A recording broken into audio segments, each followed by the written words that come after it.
Gantong kalinis ba setup ang hanap mo? Ito ang kailangan mo. Syempre, ito ang Inplay KMT4 laptop and monitor mount. So as you can see guys, uulitin ko, napaka space saver neto. Pwede mong ilagay ang mga favorite mong bagay. Katulad nito, speaker, or yung favorite figure mo. Talagang napaka-clean, malinis lang sa mata. Napaka-helpful neto at convenient sa'yo dahil isipin mo naman, isang hila mo lang, pwede ka na manood ng favorite movies mo. At kung gamer ka naman at talagang gusto mo malapit ang monitor sa'yo, pwede mo siyang ilapit at maglaro. For the laptop tray naman, syempre, pwede mo tong i-adjust. Pwede mo siyang i-up, down, or swivel. Depende kung ano ang gusto mong angle.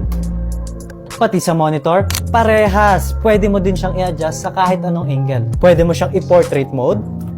Kita nyo naman, napakaganda niyan. So kung nagla-livestream ka, pwede mo na siyang pang-comments. Easy to set up lang to guys, kaya wala ka nang iisipin. Kaya naman kung meron kang laptop at monitor at sobrang kalat ng desk mo, ito na ang kailangan mo, ang Inplay KMT4. Kaya kung naghahanap ka ng gantong mount, dito ka na. Check the yellow basket, and this is Inplay.